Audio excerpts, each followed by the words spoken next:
नहीं कि हमारे पास ऐसे एक मिनट और आराम से क्या करते हो बेटा? College student. College student. कहाँ? यहाँ पे दिल्ली में? नोएडा में। नोएडा में जी। कहाँ के रहने वाले हो? गाजियाबाद। गाजियाबाद के। बोलो।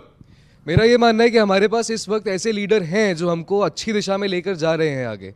क्या बाकी ऑपोजिशन पार्टीज के पास ऐसे लीडर्स हैं जो फेस बन के कंट्री का हमें अच्छी दिशा में ले जाएं? जी, यह सवाल रखा है इन्होंने कि 2047 में लीड करने के लिए क्या हमारे पास लीडर हैं?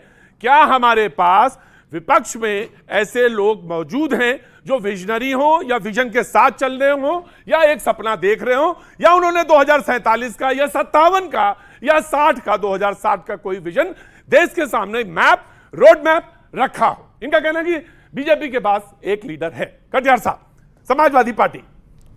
प्रतीक जी, बहुत अच्छा सवाल इस नौजवान ने रखा।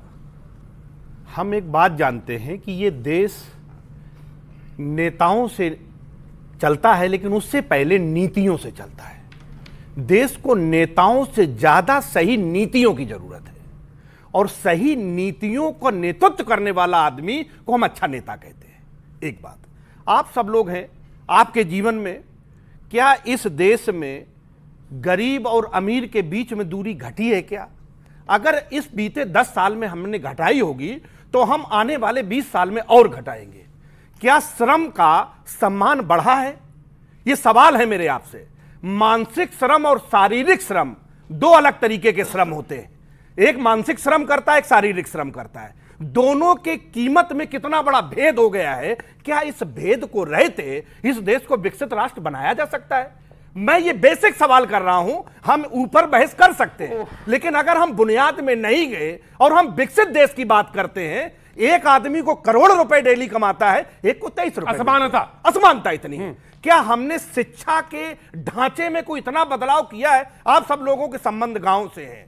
क्या वहां पे ऐसी शिक्षा है जिसमें 20 साल के बाद जो बच्चा आज पैदा हुआ है वो विकसित भारत का नागरिक बन सके? क्या ऐसी स्वास्थ्य सेवाएं हमने विकसित कर ली है जहां पे हम ये कह सके कि हमारी जिंदगी सुरक्षित है, कोई भी दिक्कत होगी हम सरवाइव करेंगे, मेरा देश मेरे साथ है? हमने टैक्स का सिस्टम जो बनाया है, हम विकसित देशों के तर्ज पे इस देश के आम आदमी से टैक्स लिया जाता है। क्या सुविधाएं दी जा रही हैं वैसी? अगर ये ढांचा सही चल रहा है, ये सवालों के जवाब आपको ढूंढने हैं। अगर ये सवाल जवाब नहीं मिलेंगे तो देश कोई जादू की छड़ी से विकसित देश नहीं बनेगा। और अगर बहुत बैलेंस बोला बेच रहा है तो निश्चित तौर पे आप लोगों की आंख पे पट्टी बांधने का काम किया जा रहा है। झूठी बातें, झूठे बैलेंस देश को विकसित नहीं बनाया जा सकता। जी, क्वेश्चन है आपका। मैं बिल्कुल मैं जा रहा था मलूक साहब के पास। जी, आपका नाम? खड़े हो जाए, अच्छा लगेगा। जी मैं बीनू चौहान हूँ और सर मेरा क्वेश्चन आप ही से है। आपके जितने क्वेश्चंस थे वो सारे के सारे वैलिड क्वेश्चंस हैं, बट मेरा आपसे एक सवाल है कि जिस पार्टी के एक ही परिवार के 5 लोग सांसद हों, उसमें आप लोगों का क्या विजन है? सर, आप लोग कैसे देख रहे हैं कि अगर एक परिवार का 5 सांसद, समझ रहे हैं आप, बहुत बड़ी बात है, तो आप लोग क्या काम कर रहे हैं कि परिवारवाद कैसे खत्म करेंगे? विजन आपका कहाँ जा रहा है? मतलब आप मानती 2047 में एक बाधा यह भी है कि परिवारवाद से राजनीति को मुक्त होना चाहिए, लीडरशिप मुक्त होनी चाहिए। जी नहीं जी, नहीं, ठीक है, लेट हिम रिप्लाई। लेकिन सवाल आपने मूलभूत बने, वो नागर साहब आपके पास रहेंगे। जहां पे इन्होंने शुरू करी थी, क्या गरीबी को हटाने का कोई वादा है? तो 10 साल में कितने हजार वो वहां से आंकड़ा शुरू होगा। लेकिन आपके ऊपर एक सवाल है कि लीडरशिप जो है परिवारवाद से मुक्त होनी चाहिए अगर 2047 का आप सपना देखना चाहते हैं तो। नहीं, लीडरशिप में जो बातें नीतियों से बननी है, जो सही विमर्श से चीजें खड़ी होनी है, उसमें परिवारवाद आपको कहां बाधा लगता है? मैं ठीक है, वो बात आपका एक एंगल है, लेकिन जिन मुद्दों पे मैंने आपसे सवाल खड़े किए, क्या उन मुद्दों में परिवार की बाधा लगता है आपको? विजन बहुत ज्यादा जरूरी है। अगर एक ही परिवार के 5 लोगों का एक विजन है कि हमें सत्ता में आना है, जैसे भी आना है, तो वो विजन देश के लिए क्या कर रहा है? सर, आगे जाके वो 5 लोग 15 भी हो जाएंगे, 20 भी हो जाएंगे, तो क्या परिवार देश को चलाएगा या देश के लोग, देश की जनता और देश का जो विजन है आगे के लिए वो चलाएगा? देश की जनता ही देश को चलाएगी। उसी देश की जनता ने उन लोगों को चुन के भेजा है, और हम इस बात को करते हैं कि जिन समाजवादियों के हम नेतृत्व करते हैं, हम उनके नुमाइंदा बन के खड़े हैं। पूंजी के विकेंद्रीकरण का नाम समाजवाद है, और समाजवादी दर्शन और समाजवादी विचार हमेशा इस देश को देता रहा है। हम उस मुद्दे पे मैंने आपको रखा कि जिन विचारों पे हम चेहरे पे मुस्कान आ गई इनके। जी हाँ, क्या सवाल का जो मुझे मालूम है आप पूछेंगे क्या? जी बोलिए। मैं मुझे मालूम है, मतलब just a minute, wait no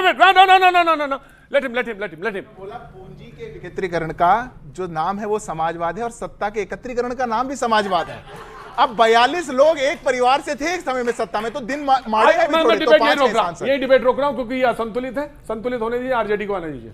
जी, मैं इस बात से पूरी तरह इत्तेफाक रखता हूं कि लोकतंत्र में सभी समाज के लोगों को हिस्सेदारी बराबर मिलनी चाहिए।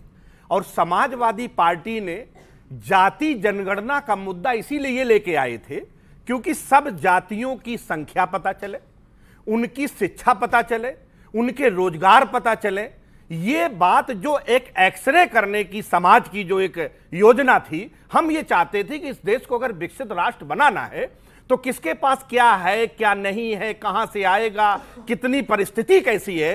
समाजवादी शुरू से इस बात को मांग करते रहे। हम ये चाहते हैं कि समाज का पूरा एक्सरे हो और सबको बराबर हिस्सेदारी मिले और वो पिछड़ों के बराबर। राइट, सबको बराबर हिस्सेदारी मिले, यानी जातिगत जनगणना की बात पे वो धीरे से आगे। 2047 का सपना एक्सरे समाज का होता हुआ। यंगस्टर्स भी सवाल पूछे। जी वेरी क्विक, नाम बताओ अपने बेटा। नमन शर्मा। कहां से आना हुआ? सर नोएडा से। नोएडा से। क्या काम करते हो? Sir journalism. रहने वाले कहाँ के हो? ग्रेटर नोएडा। ग्रेटर नोएडा। ये मैं सब चीजें पूछता हूँ जरूर भाई, इसको बुरा ना मानना, कोई जनगणना नहीं कर रहा हूँ। जी अब बोलो।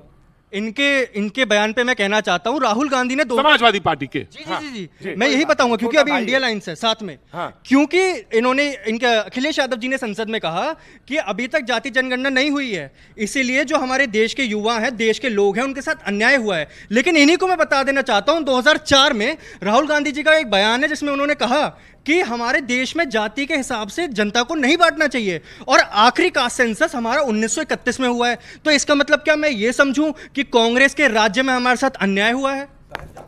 मैं इस पे आप हमसे जानना चाहते हैं ना? हाँ, मेरा ये एक सवाल है कि जाति जनगणना, राहुल गांधी जी का जो बयान था 1931 के बाद का, जाति जनगणना समाज के लिए बेहद जरूरी है। राहुल जी का भी क्या है, आप एक कॉमन परसेप्शन में ये देश जातियों का है और जाति से बाहर यहां सम्मान और अपमान भी जाति के हिसाब से मिलता है समाज में। हम कोई बात किसी घाव पे, जख्म पे पर्दा डाल दें, उससे जख्म ठीक नहीं होता। जख्म को अखिलेश जी का इलाज करके ठीक करना चाहिए। अखिलेश जी का एक बयान है, बहुत अखिलेश कटियार जी का ही बनिया है बयान, और वो ये कहते हैं कि जाति जो है सच्चाई है, उससे आप मुंह नहीं मोड़ सकते। ये आपने डिबेट में कहा। एक बात इस पे आगे कहते हैं कि समता बिना समाज नहीं। राइट, ठीक, मैं बहुत डिबेट करूंगा क्योंकि बहुत आसान थी, बहुत सरल रखनी है मुझे।